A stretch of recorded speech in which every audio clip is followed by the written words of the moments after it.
If the last time you've played Tetris was back in 1989, you've got a lot to learn. You can't just rely on Tetrises anymore. You're gonna need to learn how to do T-spins, perfect clears, and combos.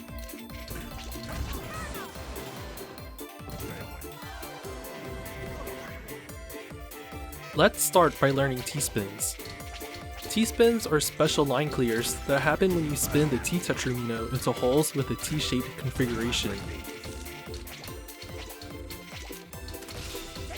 To get really technical about this, the J Tetromino has to be surrounded with minos on 3 corners, like this, for the game to reward the line clear with a T-spin bonus. That's a lot to think about though, so I'll try to simplify it for you. What you just saw were line clears called T-spin doubles. They're T-spins that clear 2 lines at once. You can generalize their construction into 2 parts.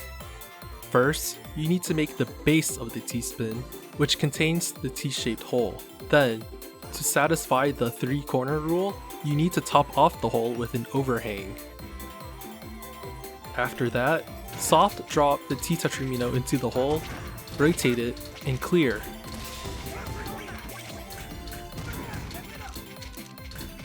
You can also do a T-spin called a T-spin triple. These can look confusing, but this is how they work.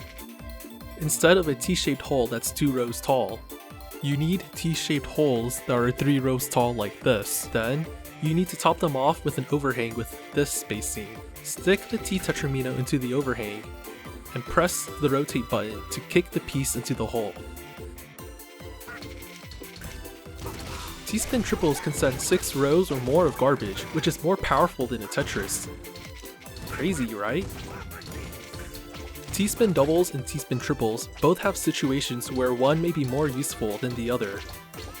But generally, T-spin doubles keep your stack cleaner, whereas T-spin triples leave this overhang you'll have to deal with somehow.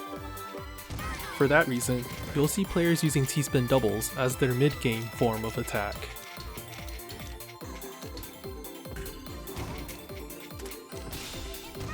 Since T-spin doubles are critical for keeping up your damage, let me show you more specific ways of making them. Remember, T-spin doubles have 2 parts, the base and the overhang. I think the base is something you can mostly figure out by just playing a lot. Overhangs, on the other hand, are useful to learn before you start practicing. Here are some ways you can make an overhang with the S or Z Tetromino. You can lay an S or Z Tetromino flat like this to complete the T-shape. You can also stick them vertically like this.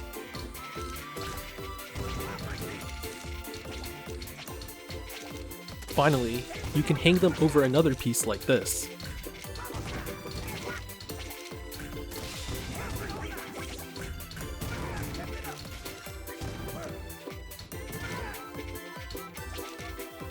Placing them like this is also useful. Now for the L and J Tetrominos. Lay them flat over the T-shaped hole, or hang them carefully off of another piece.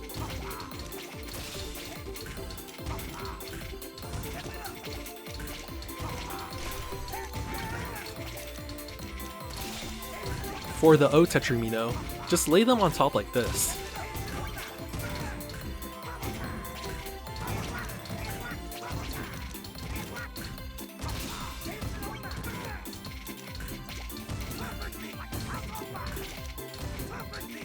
You can also make the overhang with the I Tetromino.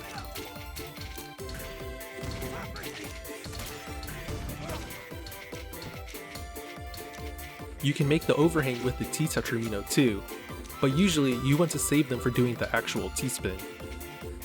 That's not a hard rule though. If you see a clean opportunity, just go for it. And that's it. Those are the common ways to make the overhang for a T-spin double.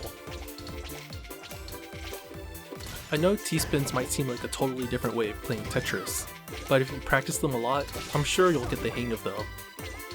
You'll be annihilating your friends in no time.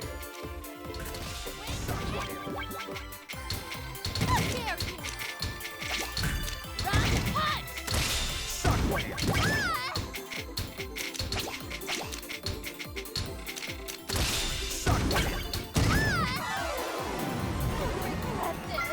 day is mine.